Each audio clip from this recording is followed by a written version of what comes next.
one of Hollywood's toughest men, a Marine who survived the hell of Saipan, a man who made John Wayne look soft on screen, standing in front of reporters with a drink in his hand and pure disgust in his eyes. When they asked him which actors he respected most, Lee Marvin did something nobody expected. He didn't praise anyone. Instead, he started naming names, real names, of actors he couldn't stand. And at the top of that list, someone who made his blood boil more than anyone else in Hollywood. This wasn't about professional disagreements or creative differences. This was personal. This was raw hatred that festered for years, and the story behind it reveals a side of old Hollywood that studios desperately tried to hide. Lee Marvin wasn't your typical Hollywood star. While other actors were perfecting their smiles and memorizing their lines in comfortable studios, Marvin was lying face down in the volcanic ash of Saipan with Japanese bullets whizzing inches above his head. He was just 20 years old when a sniper's round tore through his buttocks and severed his sciatic nerve, leaving him in screaming agony on one of the bloodiest battlefields of World War II. 21 amphibious assaults. 6 months of pure hell in the Pacific. And when it was finally over, when the doctors told him he'd never walk the same again, Marvin didn't want sympathy. He wanted to forget. But here's the thing about trauma like that. It doesn't let you forget. It follows you home. It sits in your chest like a stone. And for Lee Marvin, it shaped every single thing about who he became as a man and as an actor. When Marvin limped back to New York after the war, he had no plan, no connections, no safety net. He took whatever jobs he could find, plumbing, carpentry, anything that paid. But something was eating at him from the inside. The nightmares wouldn't stop. The anger wouldn't fade. His hands would shake, and he'd wake up in cold sweats thinking he was back on that beach. Today, we'd call it PTSD. Back then, they called it weakness. So Marvin did what a lot of veterans did. He started drinking. And he never really stopped. But something changed when he stumbled into community theater almost by accident. He wasn't looking to become an actor. He didn't have grand ambitions about Hollywood stardom. He just needed something, anything, to channel the rage and pain he carried around like a second skin. And when he stepped on that stage, something clicked. All that violence, all that trauma, all those demons, they had a place to go. He could pour them into characters. He could become the villain, the tough guy, the man who'd seen too much and done things he couldn't take back. And it was real. It was rawer and more authentic than anything most actors could manufacture, because Marvin wasn't acting. He was exorcising ghosts. By the 1950s, Lee Marvin had carved out a niche for himself in Hollywood as the go-to guy for villains and heavies. He was the bad guy you loved to hate. That gravelly voice, those cold eyes, that face that looked like it had been carved from granite and weathered by storms. He was perfect for it. He showed up in westerns, crime dramas, war films, always playing men on the edge, men with violence simmering just beneath the surface. And Hollywood loved him for it. But here's what they didn't love. Lee Marvin didn't play the Hollywood game. He didn't schmooze at parties. He didn't kiss producers' rings. He didn't pretend to be someone he wasn't. And he absolutely despised phonies. That's where the trouble started. Because Hollywood in the 1950s and 60s wasn't just full of phonies. It was built on them. Actors who'd never served a day in uniform were playing war heroes. Pretty boys with perfect teeth were cast as tough guys. And executives who'd never thrown a punch in their lives were telling real veterans like Marvin how to portray combat. It made him sick. And he didn't hide it. Now, when people talk about Lee Marvin's feuds and the actors he couldn't stand, one name comes up more than any other. This wasn't just someone he disagreed with professionally. This wasn't a personality clash that stayed professional. This was someone who represented everything Marvin hated about Hollywood, everything fake and manufactured and cowardly about the entire industry. And when Marvin finally had enough, when the resentment boiled over, the fallout was spectacular. The man Lee Marvin truly hated more than anyone? It wasn't just about one person, it was about what they represented. But if we're talking about the actor who pushed him furthest, who embodied every phony quality Marvin despised, we need to understand the broader pattern first. Because Marvin didn't hate randomly. He hated specifically, and he hated for reasons that cut deep. Let's start with John Wayne. Now, this one's complicated because Marvin and Wayne actually became friends. They worked together on multiple films, including The Man Who Shot Liberty Valance and Donovan's Reef. They drank together. They respected each other's toughness. But there was always a tension underneath, especially early on. Why? Because John Wayne built his entire career playing tough military men and cowboys, but he never served in World War II. While Marvin was getting shot to pieces in Saipan, Wayne was in Hollywood making propaganda films and entertaining troops safely behind the lines. Wayne was the right age to serve. He was born in 1907, making him 34 when Pearl Harbor was attacked. Plenty of men older than him enlisted or were drafted. But Wayne applied for deferments, claiming he was essential to the war effort through his film work. Marvin knew this. Every veteran in Hollywood knew this. And it stuck in their throats like broken glass. But here's the thing. Marvin eventually gave Wayne a pass. Why? Because Wayne never pretended to be something he wasn't. Off-screen, Wayne didn't claim to be a war hero. He didn't spin stories about combat he never saw. He played characters, and he played them well. And when Marvin worked with him, Wayne treated him with respect. They bonded over their toughness, their willingness to do their own stunts, their refusal to back down from a challenge. There's a famous story from Donovan's Reef, where Wayne and Marvin had a massive fight scene, and they went at it so hard, throwing real punches, that both men were covered in bruises by the end. But they laughed about it afterward. They earned each other's respect through pain and grit. That's a language Marvin understood. So if it wasn't Wayne, who was it? Who pushed Marvin too far? To understand that, we need to look at what happened during The Professionals in 1966. This is where things got ugly. Marvin was starring alongside Burt Lancaster, one of Hollywood's biggest names. Lancaster was known for being intense, perfectionistic, and absolutely intolerant of anything that threatened his films. And by 1966, Lee Marvin's drinking had gone from heavy to catastrophic. He wasn't just having a few drinks after work. He was showing up to set drunk. He was unreliable. He was destroying props. He was making production nearly impossible. There's a story that people on the set still talk about. Marvin showed up one day so drunk he could barely stand. He grabbed a prop gun and smashed it, costing the production money and time. Lancaster, who'd been watching this behavior escalate for weeks, finally snapped. According to crew members who were there, Lancaster physically grabbed Marvin, dragged him to the edge of a cliff on location, held him over the edge, and said something to the effect of, "If you show up drunk one more time, I'll throw you off this cliff myself." Now think about that. Burt Lancaster was no small man, and he was known for doing his own stunts and being physically imposing. But Lee Marvin was a Marine who'd survived hand-to-hand combat. For Lancaster to manhandle him like that, Marvin must have been seriously impaired. And more than that, Lancaster must have been at the absolute end of his rope. The production was in jeopardy. Marvin's alcoholism was making him a liability. And Lancaster drew a line. But here's the twist. That incident didn't make Lancaster the actor Marvin hated most. It should have. You'd think being dangled over a cliff would create a lifelong grudge. But Marvin actually understood Lancaster's fury. In his clearer moments, Marvin knew he was sabotaging the film. He knew his drinking was out of control. And while he resented being confronted so violently, he respected Lancaster's refusal to tolerate the behavior. Lancaster didn't whisper behind his back. He didn't complain to producers. He confronted the problem head-on, physically and directly. That's something Marvin could respect, even if he hated the moment itself. So we're back to the question, who did Lee Marvin hate more than anyone?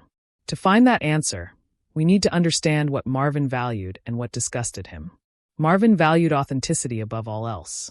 He valued toughness, honesty, the willingness to face hard truths.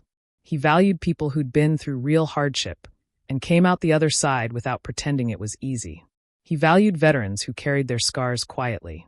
He valued actors who did their own stunts, who showed up on time, who treated crews with respect, who didn't act like Hollywood royalty. On the flip side, what did Marvin despise? He despised phonies. He despised actors who played tough guys but couldn't throw a punch. He despised people who claimed military valor they hadn't earned. He despised entitled stars who treated crew members like servants. He despised actors who demanded special treatment, who showed up late, who threw tantrums, who put their egos above the work. And most of all, he despised cowards who hid behind their fame and money while pretending to be something they absolutely were not. With that framework, let's talk about the patterns in Marvin's disdain. Over the years, Marvin made it clear, in interviews and private conversations that later became public, that there were several actors he couldn't stand. He mentioned this in different contexts, sometimes directly, sometimes through thinly veiled comments. And while the exact list of 7, that's become popular in recent YouTube videos might be somewhat embellished or reconstructed from various sources, the core truth is undeniable. Lee Marvin had serious problems with specific people in Hollywood, and he wasn't shy about expressing it. One name that consistently comes up is Robert Mitchum. Now, this is ironic because Mitchum, like Marvin, had a reputation as a tough guy and a drinker. They should have been natural allies. But Marvin saw something in Mitchum that rubbed him the wrong way. Some accounts suggest it was Mitchum's laziness.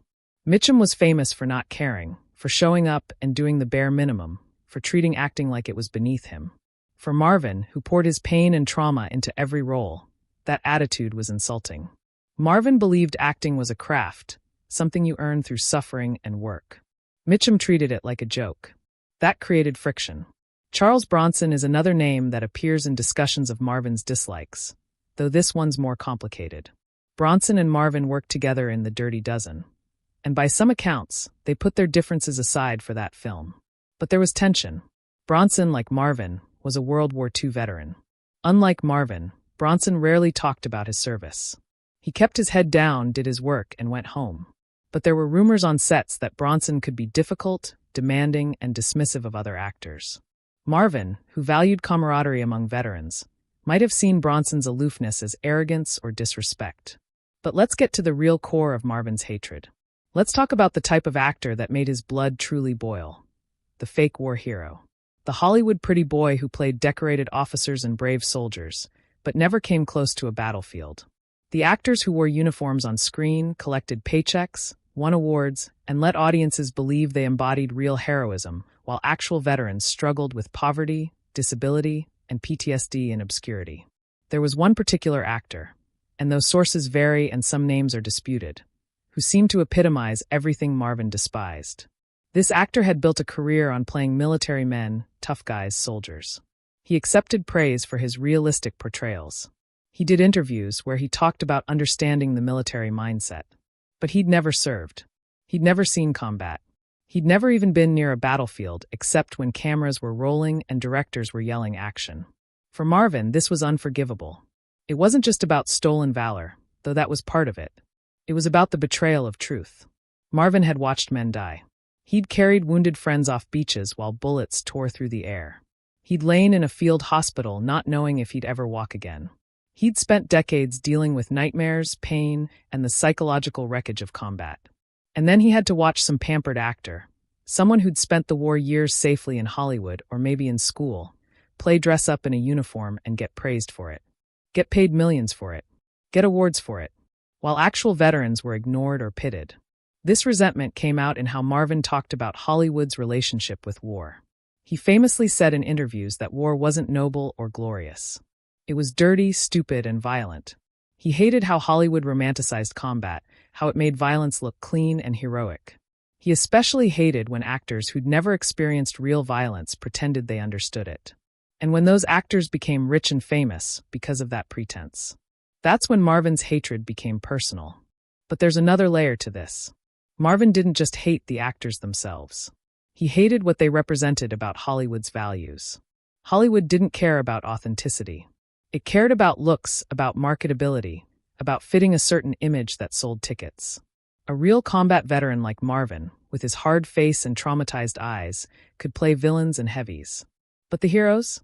Those went to the pretty boys, the actors with perfect teeth and unmarred faces, the ones who looked like propaganda posters instead of actual soldiers. It was a system that rewarded fakeness and punished authenticity. And Marvin was trapped in it. This tension came to a head in Marvin's attitude toward The Dirty Dozen, the film that made him a superstar. He was paid a then unprecedented $1 million to star in it. It became one of the biggest hits of 1967. It's still considered a classic. But Marvin hated it.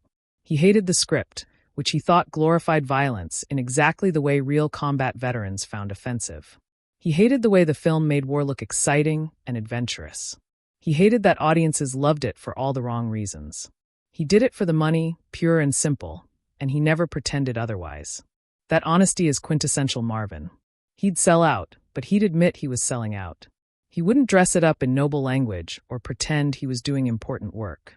Now, let's circle back to the specific actors Marvin named over the years. While the exact 7 actors narrative has been somewhat sensationalized in recent media, We can piece together who genuinely earned Marvin's contempt based on interviews, biographies, and accounts from people who knew him. First, there were the actors he saw as cowards. These were men who'd avoided service during the war, but then built careers playing soldiers. Marvin didn't name all of them publicly. He was smart enough to know that directly attacking major stars could hurt his career. But people around him knew who he meant. When he'd get a few drinks in him, which was often, he'd start talking. He'd mention how certain actors walked around Hollywood like tough guys, but had never faced real danger. He'd bring up how some stars demanded bodyguards and threw fits over minor inconveniences while real Marines were living on the streets. The bitterness in his voice was unmistakable. Second, there were the actors he saw as lazy or disrespectful to the craft. Marvin took acting seriously, even if he didn't take Hollywood seriously. He believed that if you were going to do something, you should do it right. You should show up on time. You should know your lines. You should respect the crew, who worked harder than the actors and got paid far less. So when he encountered actors who treated sets like their personal playgrounds, who kept crews waiting, who demanded special treatment, who couldn't be bothered to prepare, that infuriated him. He saw it as not just unprofessional but morally wrong. These people had opportunities that thousands of talented actors would kill for, and they were wasting them because they were too entitled or lazy to care. Third, there were the personal betrayals. These were actors who Marvin had worked with, maybe even trusted, who then stabbed him in the back. Maybe they spread rumors about his drinking. Maybe they complained to producers about his behavior. Maybe they tried to get him fired. Hollywood was a ruthless place, and loyalty was rare. When Marvin found someone loyal, he valued them immensely. When he found someone disloyal, he never forgave them. One story that circulated involved an actor who'd pretended to be Marvin's friend during a production, drinking with him, sharing stories, building what seemed like genuine camaraderie. Then, after filming wrapped, this actor gave an interview where he subtly trashed Marvin, implying that Marvin's drinking made him difficult to work with and suggesting his own professionalism had saved the production. Marvin heard about it, and from that moment on, that actor was dead to him. Marvin would literally refuse to acknowledge his existence. If they were at the same event, Marvin would walk the other way. If someone mentioned his name, Marvin would spit or grunt and change the subject. Fourth, there were the hypocrites. These were actors who publicly presented themselves as moral paragons, family men, upstanding citizens, but who Marvin knew were anything but. Hollywood in the 50s and 60s was full of such people. Actors who lectured about morality in interviews while cheating on their wives, treating women terribly, engaging in shady business deals, or using their power to exploit vulnerable people. Marvin, for all his flaws, and he had many, didn't pretend to be a saint. He drank too much, he got in fights, his personal life was messy, but he owned it. He didn't lecture anyone about how to live. So when he saw actors who were just as flawed, maybe more so, but who hid behind carefully crafted public images, it disgusted him. The hypocrisy offended him more than the actual bad behavior. But let's get specific. Based on the most credible sources and accounts from people who knew Marvin, who was the one actor he hated most. The actor whose very existence seemed to represent everything wrong with Hollywood? While different accounts emphasize different people, one consistent thread is Marvin's disgust toward actors who profited from military roles without having served. This wasn't just philosophical for Marvin. It was visceral. When he'd see these actors on screen, in uniform, pretending to understand combat, pretending to know what it was like to face death, something inside him would break. He'd watch them collect their awards, give their speeches, hear the applause, and he'd think about his friends who died on those beaches. He'd think about the veterans living in poverty, drinking themselves to death, unable to hold jobs because of their trauma. And he'd think about how Hollywood had turned war into entertainment, had made violence palatable, had lied to audiences about what combat really meant.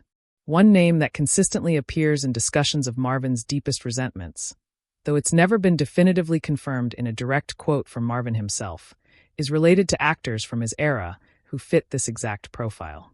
The challenge in pinning down one specific name is that Marvin, despite his reputation for bluntness, was also savvy enough to know that publicly trashing certain major stars could end his career. So he'd hint. He'd make comments that people around him understood, but that gave him deniability. He'd tell stories that made his point without naming names outright. What we do know for certain is this. By the time Marvin reached the peak of his fame in the late 60s and early 70s, his drinking had become catastrophic. The demons he'd been trying to drown since World War II wouldn't stay down. The pain from his war wound never fully went away. The nightmares continued. And Hollywood, for all its glamour and money, felt hollow to him. He'd achieved everything an actor could want. An Oscar for Cat Ballou, million-dollar paychecks, leading roles, respect from directors. But none of it fixed what was broken inside him. These weren't isolated events. They were patterns. Marvin was systematically alienating people in Hollywood because he couldn't, or wouldn't, play the game anymore. The drinking accelerated this. When he was sober, Marvin could be charming, funny, even warm. But when he drank, which was most of the time, the bitterness came out. All the rage he'd suppressed, all the pain he'd tried to escape, all the disgust he felt toward the fakeness around him. It would pour out, often directed at whoever was nearest. His relationships suffered catastrophically. His first marriage fell apart largely due to his drinking and inability to process his trauma. His second marriage to Michelle Triola became one of Hollywood's most infamous legal battles. When they broke up after 6 years together, Triola sued him for palimony. She wanted support payments even though they'd never married. The case went all the way to the California Supreme Court and created new legal precedents. During the trial, all of Marvin's worst moments were aired publicly. His drinking, his violent outbursts, his infidelities, everything. It should have destroyed his career. But somehow the public still loved him. Maybe because even in his messiness, even in his flaws, he was authentic. He never pretended to be perfect. Meanwhile, the actors he despised, the phonies, the fake heroes, the hypocrites, their careers continued unchallenged. They kept getting work, kept getting praised, kept building their legacies on foundations of lies. And Marvin had to watch it happen, had to work alongside them, had to smile for cameras and pretend everything was fine when inside he was screaming. There's a particularly revealing interview Marvin gave in the late 70s, when he was asked about his reputation as Hollywood's tough guy. He laughed, a bitter sound, and said something to the effect of, "Tough guy? I'm not tough. Tough is the men who didn't come back. Tough is the guys living on the street because nobody wants to hire a veteran with shaky hands and bad dreams. I just play dress up and collect checks." The real tough guys never got famous. The interviewer tried to push back, to compliment his service, but Marvin shut it down. He didn't want to be praised for his service. He'd survived, others hadn't. That didn't make him a hero. What bothered him was actors who wanted that praise without earning it. This philosophy extended to his entire approach to acting.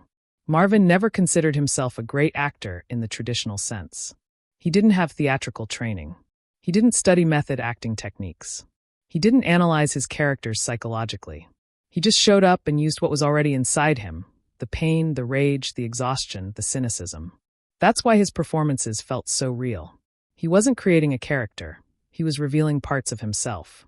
The villains he played weren't performances. They were expressions of his own capacity for violence, the darkness he'd seen in himself and others during the war. That authenticity made him compelling on screen.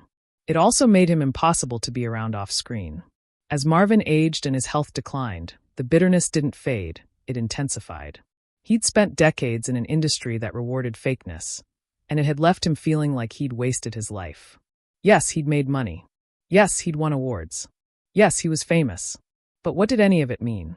He'd traded his authenticity, bit by bit, for success in a world that celebrated lies. And the actors he hated most, the ones who'd built entire careers on those lies, they were considered legends. They got tributes and honors and their names on stars on the Walk of Fame. Meanwhile, the veterans Marvin knew, the ones who'd actually done heroic things, died forgotten. By the 80s, Marvin's health was failing fast. Decades of heavy drinking had destroyed his body. He developed serious respiratory problems. His heart was weak. He could barely work anymore.